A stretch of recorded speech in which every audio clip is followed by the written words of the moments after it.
X, are you okay? This is X, and he's a great guy, high IQ. He's a high IQ individual. And he's got this, check out this cool chain he's got. So thank you very much. We had a busy day today. The king just left, and we've had a great discussion, terrific discussion, concerning Gaza and everything else. We had discussions also about Saturday at 12 o'clock. It's going to be a big moment. We'll see what happens. I don't expect much happening with these people, but we'll see what happens. And we're going to be signing a very important deal today. It's Doge, and I'm going to ask Elon to tell you a little bit about it and some of the things that we found, which are shocking. Billions and billions of dollars in waste, fraud, and abuse. And I think it's very important. And that's one of the reasons I got elected. I said, we're going to do that. Nobody had any idea it was that bad, that sick, and that corrupt.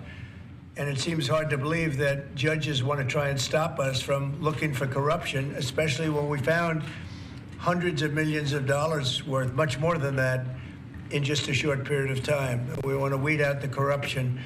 And it seems hard to believe that a judge could say, we don't want you to do that. Well, so maybe we have to look at the judges, because that's very serious. I think it's a very serious violation. I'll ask Elon Musk to say a few words, and we'll take some questions. Elon, go ahead. Sure. So the at a high level, if you say what is the goal of Doge, and I think a significant part of the presidency is to restore democracy. This may seem like, well, aren't we in a democracy? Well, if you don't have a feedback loop, FX, we would have to, if you sorry. So, I tell you, gravitas can be difficult sometimes. If there's not a good feedback loop from the people to the government, and if you have rule of the bureaucrat, or if the bureaucracy is in charge, and then what meaning does democracy actually have? If the people cannot vote and have their will be decided by their elected representatives in the form of the president and the Senate and the House, then we don't live in a democracy. We live in a bureaucracy. So it's incredibly important that we close that feedback loop, we fix that feedback loop, and that the public's elected representatives, the president, the House, and the Senate, decide what happens, as opposed to a large unelected bureaucracy. This is not to say that there are good people who are in the federal bureaucracy, but you can't have an autonomous federal bureaucracy. You have to have one that is responsive to the people. That's the whole point of a democracy. And if you looked at this, if you looked at the founders today and said, what do you think of the way things have turned out? Well, we have this unelected, fourth unconstitutional branch of government, which is the bureaucracy, which has, in a lot of ways, currently more power than any elected representative. And this is not something that people want, and it does not match the will of the people. So it's just something we've got to fix. And then we've also got to address the deficit. So we've got a $2 trillion deficit, and if we don't do something about this deficit, the country's going bankrupt. I mean, it's really astounding that the interest payments alone on the national debt exceed the Defense Department budget, which is shocking, because we spend a lot of money on defense. But if that just keeps going, we're essentially going to bankrupt the country. So what I really want to say is, like, it's not optional for us to reduce the federal expenses. It's essential. It's essential for America to remain solvent as a country, and it's essential for America to have the resources necessary to provide things to its citizens and not simply be servicing vast amounts of debt.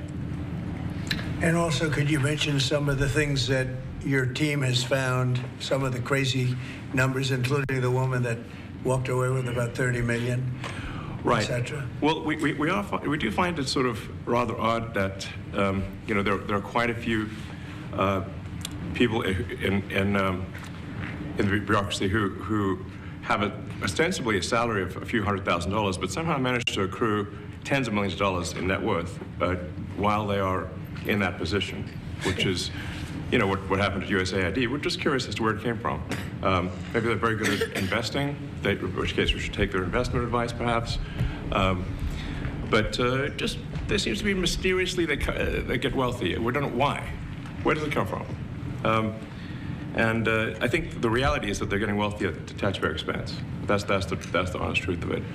So, you know, we're looking at, say, well, we just if you look at say Treasury, for example, basic controls that should be in place, that are in place in any company, such as making sure that any given payment has a payment categorization code, that there is a comment field that describes the payment, and that if a payment is on the do not pay list, that you don't actually pay it.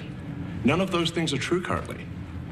So the reason that departments can't pass audits is because the payments don't have a categorization code. It's like just a massive number of blank checks just flying out the building. So you can't reconcile blank checks. You've got comment fields that are also blank, so you don't know why the payment was made. And then we've got this truly absurd, a do not pay list, which can take up to a year for an organization to get on a do not pay list. And this, we're talking about terrorist organizations, we're talking about known fraudsters, known aspects of waste, known things that do not match any congressional appropriation, can take up to a year to get on the list, and even once on the list is not used. It's mind-blowing. So what we're talking about here, we're really just talking about adding common sense controls that should be present, that haven't been present. So you say, like, well, how could such a thing arise? That seems crazy. When you understand that really everything is geared towards complaint minimization, so then you understand the motivations. So if people receive money, they don't complain, obviously. But if people don't receive money, they do complain. And the fraudsters complain the loudest and the fastest. So then when you understand that, then it makes sense. Oh, that's why everything they approve all the payments at Treasury. Because if you approve all the payments, you don't get complaints. But now we're saying that, no, actually, we are going to complain. If money is spent badly, if your taxpayer dollars are not spent in a sensible and frugal manner, then that's not okay. Your tax dollars need to be spent wisely on things that matter to the people. I mean, these things, like, it's just common sense. It's not draconian or radical, I think. It's really just saying, let's look at each of these expenditures and say, is this actually in the best interest of the people? And if it is, it's approved. If it's not, we should think about it.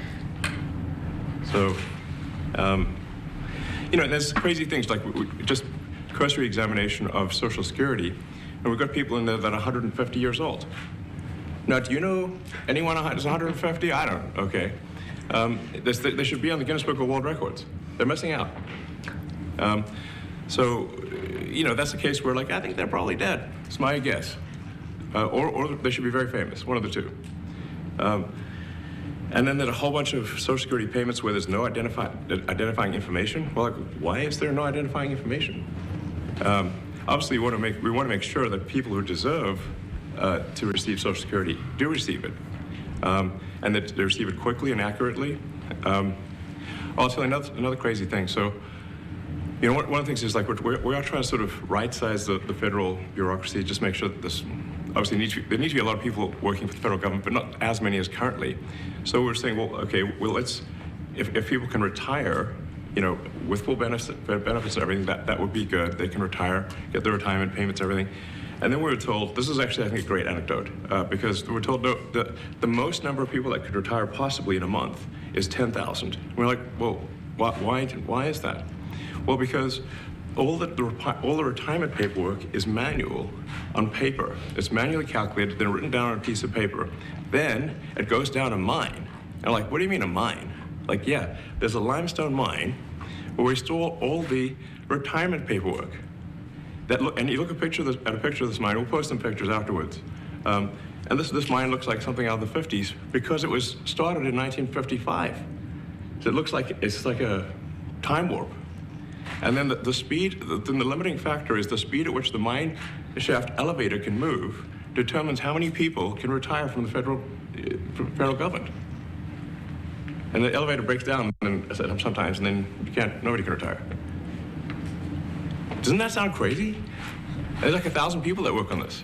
So I think if we take those people and say, like, you know what, instead of working in a mine shaft and carrying manila envelopes to, boxes in a mine shaft, you could do practically anything else, and you would add to the goods and services of the United States in a more useful way. So anyway, so I think that's an example. Like at a high level, if you say, like, how do we increase prosperity? Is we get people to shift from roles that are low to negative productivity to high productivity roles. And so you increase the total output of goods and services, which means that there's a higher standard of living available for everyone. That's the actual goal.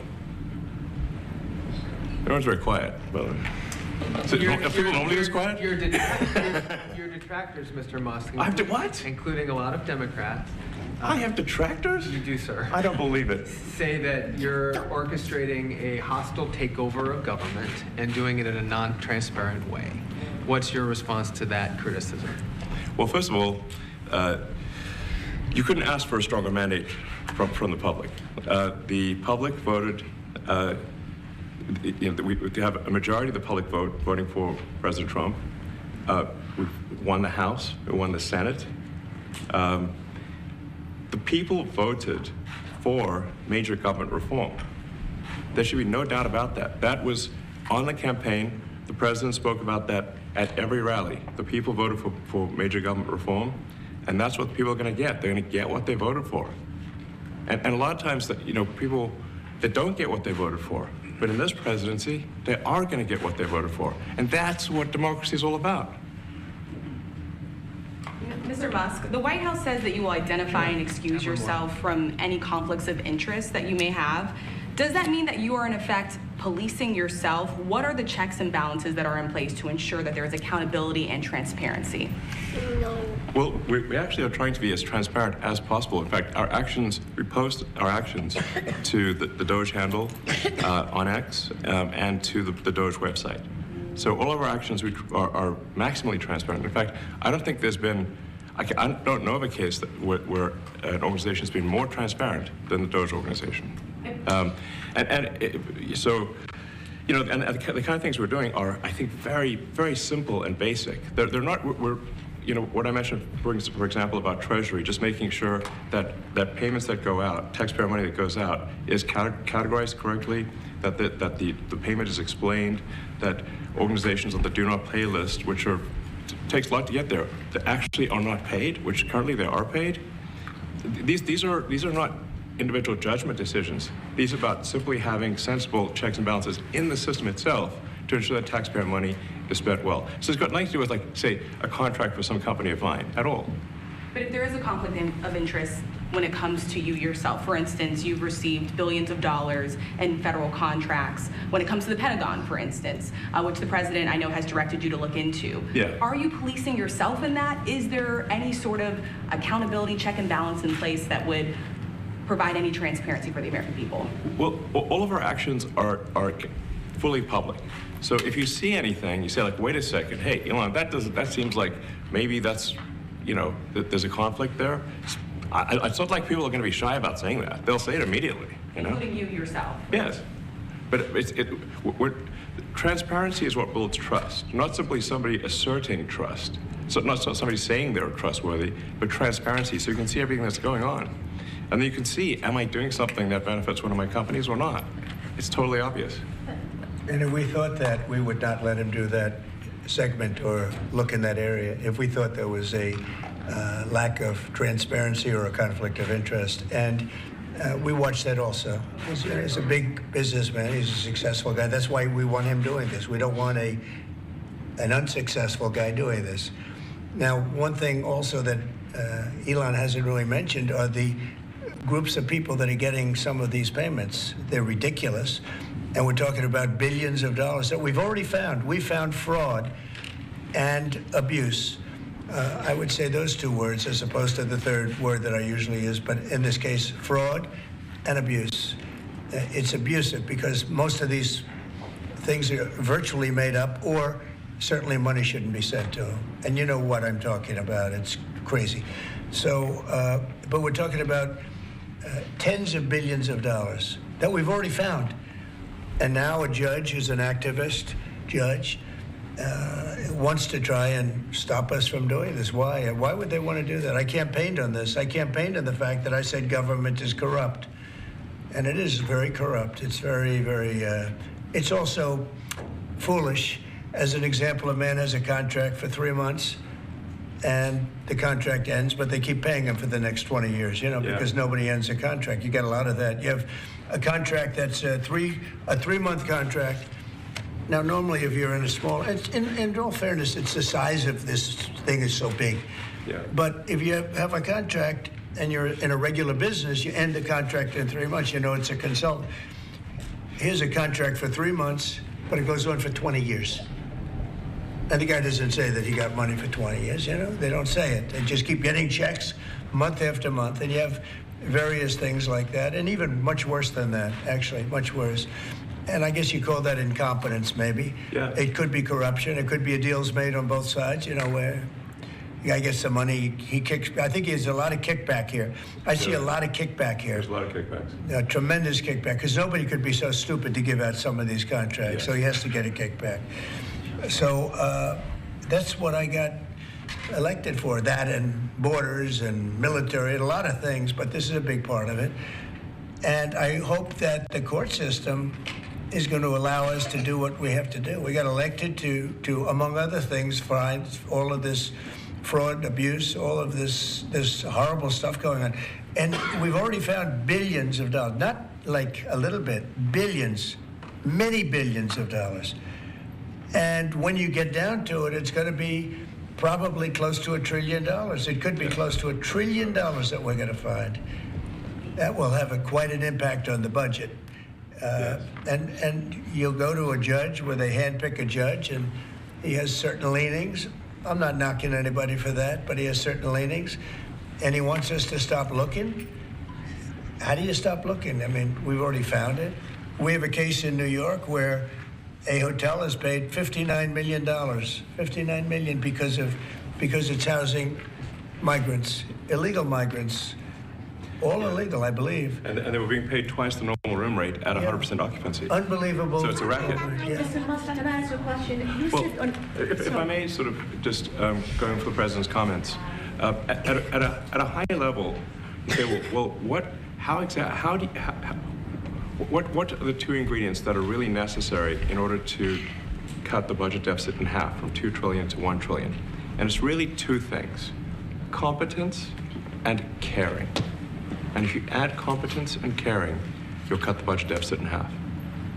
And I fully expect to be scrutinized and get a daily proctology exam, basically. Might as well just camp out there.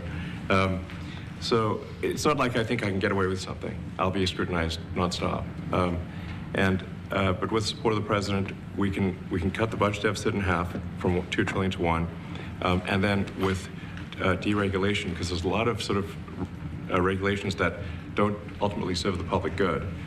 We need to free the builders of America to build. And if we do that, that means I think we can get the economic growth to be maybe 3-4%, maybe 5%. And that means if you can get $1 trillion of economic growth and you cut the budget deficit by $1 trillion, between now and next year, there is no inflation. There's no inflation in 26. And if the government is not borrowing as much, it means that interest costs decline. So the mortgage, their car payment, their credit card bills, anything, their student debt, the monthly payments drop. That's a fantastic scenario for the average American. I mean, imagine they're going down the grocery aisle and the prices from one year to the next are the same, and their mortgage, all their debt payments dropped. How great is that for the average American? We had That's no what we're aiming idea. We had no idea we were going to find this much, and it's open. It's not like complicated. It's not that simple complicated. stuff. It's just like a lot of work. We Yeah. can't believe it. A lot of work, a lot of smart people involved. Very, very smart people. But you're talking about anywhere maybe $500 billion. It's crazy the kind of numbers you're It is really talking crazy. about. You know, normally when you're looking at something, you'll find you're looking for 1 out of 100. Here, you're almost reversing it. You look for one that's good. Yeah. And you can look at the title and you say, why are we doing this? Why are we doing that? And the public gets it. You know, the public gets it. You've seen the polls. The public is saying, why are we paying all this money? This for years, this has gone on. Mr. Musk, President you Trump, said, Senator, Yeah, go ahead. Wait, go ahead. Senator Rand Paul today said that Doge cuts will ultimately need a vote in Congress. Do you agree with that? Is that the I plan? really don't know. I know this. We're finding tremendous fraud and tremendous abuse. If I need a vote of Congress to find fraud and abuse, it's fine with me. I think we'll get the vote, although there'll be some people that wouldn't vote. And how could a judge want to hold us back from finding all of this fraud and finding all of this incompetence? Why would that happen? Why would even Congress want to do that? Now, Congress, if we do need a vote, I think we'd get a very easy vote because we have a track record now. We've already found billions of dollars of abuse, incompetence, and corruption. A lot of corruption. If a judge does block one of your policies, part of your agenda, will you abide by that ruling? Will you comply? Well, I with that always order? abide by the courts, and then I'll have to appeal it. But then what he's done is he slowed down the momentum. And it gives crooked people more time to cover up the books. You know, if a person's crooked and they get caught, other people see that, and all of a sudden it becomes harder later on. So, yeah, the answer is I always abide by the courts, always abide by them, and will appeal. But appeals take a long time, and I would hope that a judge, if you go into a judge and you show him, here's a corrupt situation, we have a check to be sent, but we found it to be corrupt. Do you want us to send this corrupt check to a person, or do you want us not to give it and give it back to the taxpayer? I would hope a judge would say, don't send it, give it back to the taxpayer. Yeah, if I can add to that, what we're finding is that a bunch of the fraud is not even going to Americans. So I think we can all agree that if there's going to be fraud, it should at least go to Americans. But a bunch of the fraud rings that are operating in the United States and taking advantage of the federal government, especially in the entitlements programs, are actually foreign fraud rings. They're operating in other countries and actually exporting money to other countries. We should stop that. Mr. Musk, And this is big numbers. Talk about $100 to $200 billion a year. Sure. Serious money. Mr. Musk, you said on X that an example of the fraud that you have cited was $50 million of condoms was sent to Gaza. But after fact check this, it apparently Gaza in Mozambique, and the program was to protect them against HIV. So can you correct the statements? It wasn't sent to Hamas, actually. It was sent to Mozambique, which makes sense why condoms was sent there. Yeah. And how can we make sure that all the statements that you said were correct, so we can trust what you say? Well, first of all, some of the things that I say will be incorrect and should be corrected. So nobody's going to bat 1,000. I mean, we will make mistakes, but we'll act quickly to correct any mistakes. I'm not sure we should be sending $50 million worth of condoms to anywhere, frankly. I'm not sure that's something Americans would be really excited about. And that is really an enormous number of condoms, if you think about it. But if it went to Mozambique instead of Gaza, I'm like, okay, that's not as bad, but still, why are we doing that? Mr. Musk, can you talk a little bit about how closely you're working with agency heads as you're directing these cuts? Do they have how much input do agency heads have when you're making these decisions? Yeah, we work closely with the agency heads, there are sort of checks in place. So it's not just us just going in and doing things willy-nilly. It's in partnership with the agency heads, and I check frequently with the president to make sure that this is what the president wants to have happen. So we talk almost every day, and I double check things to make sure, is this something, Mr. President, you want us to do this? Then we'll do it. USAID has been one of your main targets. Are you concerned at all that some of the cuts or that shutting that agency altogether may lead to diseases or other bigger problems starting in other countries that then come to the United States? Yeah, so that's an interesting example. So that's something where we work closely with the State Department and Secretary Rubio. And we have, for example, turned on funding for Ebola prevention and for HIV prevention. Left that, you said? Yes, correct. And we are moving fast, so we will make mistakes, but we'll also fix the mistakes very quickly. Do you see it as a worthy cause, USAID? I think that there's some worthy things, but overall, if you say what was the bang for the buck, I would say it was not very good. And there was far too much of what USAID was doing was influencing elections in ways that I think were dubious and do not stand the light of day.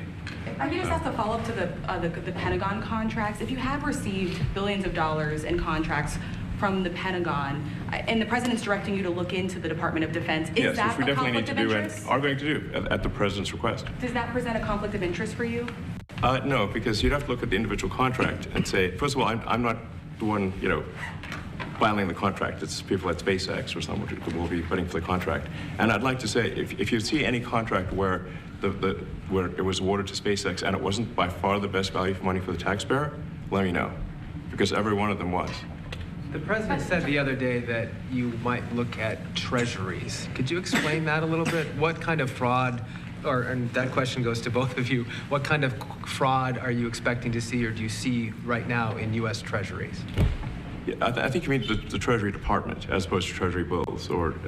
You also referenced treasuries on Air Force One the other night. Go ahead.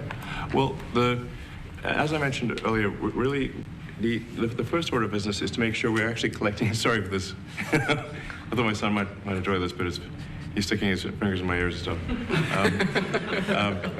So it's a bit hard to hear sometimes. Hey, stop that. The stuff we're doing with the Treasury Department is so basic that you can't believe it doesn't exist already. So for example, like I mentioned, just making sure that when a payment goes out, it has to have a payment categorization code. It's like, what type of payment is this?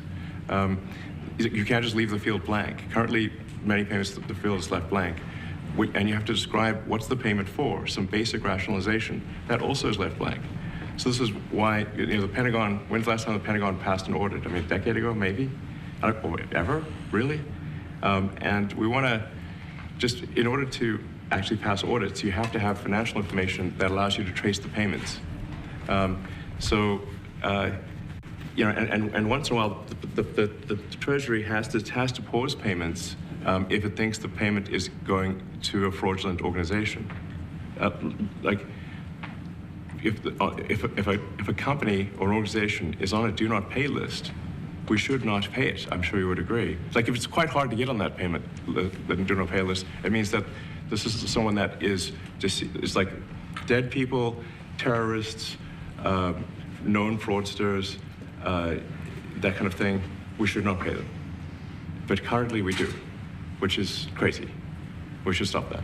Many transactions. And by the way, hundreds, thousands of transactions like that. We have a big team. And for the sake of the country, I hope that the person that's in charge and the other people that report to me that are in charge are allowed to do the right thing, namely make sure everything's honest, legitimate, and competent. But we're looking at just, when you look at USAID, that's one. We're going to look at the military. We're going to look at education. They're much bigger areas. But the USAID is really corrupt. I'll tell you, it's corrupt. It's incompetent, and it's really corrupt. And I can't imagine a judge saying, well, it may be corrupt, but you don't have the right. You got elected to look over the country and to, as we say, make America great again, but you don't have the right to go and look and see whether or not things are right that they're paying or that things are honest that they're paying. And nobody can even believe this. Other people, law professors, they've been saying, how can you take that person's right away? You're supposed to be running the country, but we're not allowed to look at who they're paying it to and what they're paying. We have massive amounts of fraud that we caught. I think we probably caught way over a lot of billions of dollars already in, 2 weeks? Yes. And it's going to go to numbers that you're not going to believe. And much, as I said, much is incompetence and much is dishonesty. We have to catch it. And the only way we're going to catch it is to look for it. And if a judge is going to say you're not allowed to look for it, that's pretty sad for our country. I don't understand how it could even work. On the buyout program, can you personally guarantee that... Which one? The buyout program, the operative federal workers. Can you personally guarantee that the workers who opt in to resign now will be paid through Well, they'll get September? their money, but they're getting a good deal. They're getting a big buyout. And what we're trying to do is reduce government. We have too many people. We have office space. It's occupied by 4%. Nobody's showing up to work because they were told not to. And then Biden gave them a 5-year pass, some of them, 48,000 of them, gave them a 5-year pass, that for 5 years you don't have to show up to work. And let me tell you, this is largely, much of this stuff is because of Biden. It's his fault. He allowed this country, what he did on our border. What he did on our border is almost not as bad as what he did with all of these contracts that have come out. It's a very sad day when we look at it. I can't even believe it. But many contracts just extend, and they just keep extending, and there was nobody there to correct it. And that cannot be, I can't imagine that could be held up by the court. Any court that would say that the president or his representatives, like Secretary of the Treasury, Secretary of State, whatever, doesn't have the right to go over their books and make sure everything's honest. I mean, how can you have a country? You can't have anything that way. You can't have a business that way. You can't have a country that way. Hey, thank you very much, everybody. Thank you. Thank you, press. Thank you, press. Head out. Coming back tonight. Mark Fogel will be at the White House tonight at about 10 o'clock. If you want to come over, you can say hello to him. Did the U.S. give anything in return? Not much. No, they were very nice. We were treated very nicely by Russia, actually. I hope that's the beginning of a relationship where we can end that war and millions of people can stop being killed. They've lost millions of people. They lost, in terms of soldiers, probably 1.5 million soldiers in a short period of time. We got to stop that war. And I'm interested primarily from the standpoint of death. We're losing all those soldiers. And they're not American soldiers, they're Ukrainian and Russian soldiers. But you're probably talking about 1.5 million. I think we got to bring that one to an end. Okay?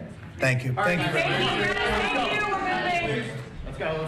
Thank you. We're moving. 10 o'clock. 10 o'clock.